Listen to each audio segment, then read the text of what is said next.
Border Gavaskar trophy के लिए भारतीय दल में नहीं शामिल होंगे मोहम्मद शमी और कुलदीप यादव, लेकिन 3 ऐसे खिलाड़ी शामिल जिन्होंने आज तक टेस्ट क्रिकेट नहीं खेला है। क्या समझे हम इस स्क्वाड से?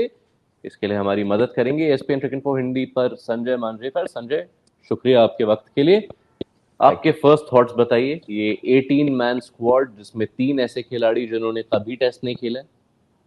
हमारे जमाने में अंडर 22 करके एक टूर्नामेंट होती थी, तो अच्छा लग रहा है कि अंडर 22 वो नंबर है इंडियन टीम का, इंडियन स्क्वाड का, क्योंकि हमारे टाइम में 15-16 जाते थे और रूम भी शेयर करते थे, थोड़ा बजट कंस्ट्रेंट्स थे। तो ये दौर अच्छा है इंडियन प्लेयर्स के लिए कि अभी वैसा नहीं होता, सिंगल रूम भी है, उसके बावजूद 21 प्लेयर। तो ये पहला मेरा थॉट है, पुराने जमाने का आया। लेकिन उम्मीद के मुताबिक शायद एक ही सरप्राइज के प्रसिद्ध कृष्णा मुझे लगा वोंट मेक द कट। और यश दयाल जो आए थे इंडियन टीम में, थोड़ा रेडार में थे, वो बिल्कुल डिसअपियर हो गए। तो वो एक थोड़ी हैरानी वाली बात है। और कुलदीप यादव की जो न्यूज आ गई वो थोड़ी बहुत सरप्राइजिंग न्यूज। जी हाँ, जो पेस मिक्स था संजय, वो हमेशा एक इंटरेस्टिंग टॉपिक होने वाला था, खास तौर से जब मोहम्मद शमी हाजिर नहीं है। अब बुमराह और सिराज को हटा दें तो हर्षित राणा अनकैप्ड, प्रसिद्ध कृष्णा सिर्फ 2 टेस्ट खेले, आकाशदीप सिर्फ घर पे खेले। तो आप जो भी मिक्स चुने अपने प्लेइंग 11 में, एक इनएक्सपीरियंस तो रहेगी आपके पेस अटैक में। जी हाँ, और कभी कभी होता है, और अक्सर बाकी टीमों के साथ भी होता है। अगर आप देखें तो वो दिन गए जब चार, अगर आपके पास बॉलर है तो चारों 50 टेस्ट मैच खेले हुए, तो इनएक्सपीरियंस बॉलर एक होता ही है। लेकिन सबसे जो अनफॉर्चुनेट जो बात है कि शामी अगर फिट नहीं है, तो फिर ये जो सीम अटैक पे जिस पे हमें बहुत गर्व था और जिसके वजह से हम इतने मैचेस जीते पिछले 3-4 सालों में, उसमें थोड़ा सा प्रॉब्लम हो रहा है। क्योंकि बुमराह की फॉर्म तो बढ़िया चल रही है, सिराज का फॉर्म थोड़ा सा ढल गया और शामी बिल्कुल नहीं है। तो फिर bowling attack, I am sure Australia ज्यादा नर्वस नहीं होंगे ये अटैक देखकर, क्योंकि बुमराह पे फिर दारोमदार बहुत ज्यादा होता है। तो सिराज अगर अपना फॉर्म पिक कर ले, यंगस्टर्स के बारे में मुझे कोई चिंता नहीं है, क्योंकि फास्ट बॉलिंग कल्चर आजकल थोड़ा अच्छा हो गया, क्वालिटी सीम बॉलर्स की अच्छी आ रही। तो कहीं ना कहीं किसी का टेम्परमेंट अच्छा हो और अच्छी शुरुआत हो तो वो अपना काम कर जाएगा एज अ थर्ड सीमर या फोर्थ सीमर, जो नीतीश रेड्डी हो सकते हैं एज अ सीमिंग ऑलराउंडर। लेकिन सबसे बड़ा झटका भारत के लिए यह है कि शमी नहीं है और सिराज का फॉर्म थोड़ा सा नीचे गया है। पिछले टाइम वो अपने पीक पे थे बॉलिंग के। चौथे सीमर का आपने जिक्र किया। इंडिया खासतौर से जब ओवरसीज टेस्ट मैचेस खेलते हैं, वो हमेशा चाहते हैं कि नंबर 8 पे कोई ऐसा सीम बॉलर हो जो थोड़ी बल्लेबाजी कर सके। आमतौर से शार्दुल ठाकुर रहे हैं पिछले कुछ सालों में, लेकिन अब नीतीश कुमार रेड्डी। जितना आपने उनको अभी तक देखा है, इज ही रेडी कि अगर आप ऑस्ट्रेलिया में सीधे उन्हें एक डेब्यू दे दें, क्या वो उस रोल को निभा पाएंगे? अगर उस तरीके से भारत सोचती है, थोड़ा सा कॉम्प्लिकेटेड हो गया अभी, क्योंकि सीम अटैक जो है, अगर आप तीन चुनेंगे, सिराज, बुमराह और कोई भी, आकाशदीप हो, हर्षित राणा हो या प्रसिद्ध कृष्णा हो, तो फिर आपको लगता है कि यार सीम बॉलिंग उतनी मजबूत नहीं लग रही है।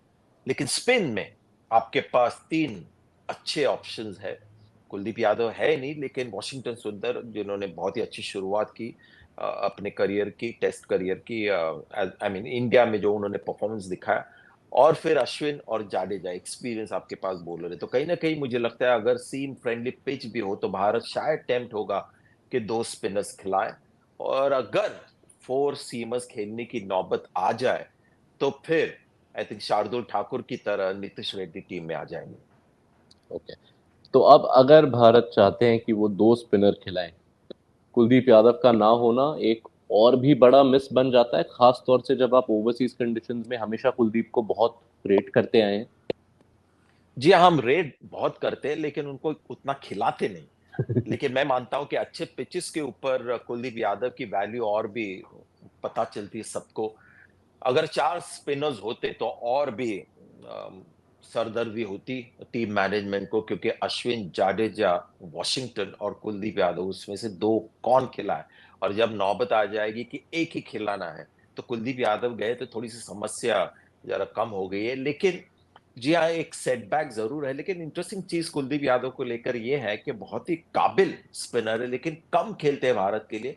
इसलिए जब वो अवेलेबल नहीं होते तो ऐसा बड़ा झटका नहीं लगता, क्योंकि Indian cricket almost use to हो गया है उनको ना खिलाना और उनके बगैर खेलना है। इसके कंपैरिजन में आप बुमराह के बारे में सोचिए, अगर बुमराह ना हो अवेलेबल तो एक बहुत बड़ा बड़ा झटका लगता है। तो कुलदीप यादव का नहीं लगता, क्योंकि शायद भारतीय क्रिकेट थोड़ा सा यूज टू हो गया है उनके बिना खेलने में। चलिए, एक सवाल बल्लेबाजी पर भी। अभिमन्यु ईश्वरन, उन्हें फाइनली मौका मिल रहा है। एक बार पहले रहे हैं स्क्वाड में बांग्लादेश के टूर में, लेकिन अभी हम जानते हैं कि रोहित शर्मा एक टेस्ट मिस कर सकते हैं। तो अब खेलना काफी लाइकली है अभिमन्यु ईश्वरन का।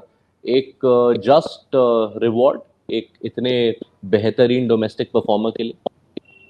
और होना भी चाहिए। मैं बार बार कहता हूँ कि फर्स्ट क्लास क्रिकेट में जो कंसिस्टेंट परफॉर्मेंस देते रहे लोग, और हाल ही में उनका फॉर्म भी अच्छा है, तो उनको अगर आप ना खिलाए तो फर्स्ट क्लास क्रिकेट रखे ही ना कहीं आपको रिवॉर्ड करना चाहिए। जैसे सरफराज खान को आपने रिवॉर्ड किया है। ज्यादातर थोड़ा सा अंडर 19 से फास्ट ट्रैक करके आ जाते हैं प्लेयर्स। तो और होता भी है जब आप इंडियन टीम के इर्द गिर्द रहते हो, तो इंडियन टीम के बाहर रणजी ट्रॉफी के प्लेयर्स है उनकी तरफ जाने में थोड़ा सा टाइम लगता है। तो बहुत ही खुश हूं, और स्वाभाविक था कि वो सिलेक्ट हो जाए। काबिलियत तो है, लेकिन ऑस्ट्रेलिया में चैलेंज अलग होगा। लेकिन इनके पास एक्सपीरियंस है, तो उम्मीद ये होगी कि एडजस्ट कर पाएंगे। चलिए, शुक्रिया संजय आपके थॉट्स थैंक के यू। लिए। भारतीय फैंस में ये थॉट है अभी कि यार अनुभव की काफी कमी है, लेकिन भारतीय फैंस को ये रिमाइंडर की जरूरत नहीं होनी चाहिए। पिछले बार भी जब ऑस्ट्रेलिया गए थे ज्यादा अनुभव नहीं था, देखिए क्या हुआ और देखिए, पुजारा अभी भी रिटायर्ड नहीं हुए हैं, तो था। सिर्फ टिकट करना है ऑनलाइन, अगर जरूरत पड़ गई तो एक्सपीरियंस और डिफेंस भी मिल जाएगा। चलिए, on that note, thank you so much. Thank you.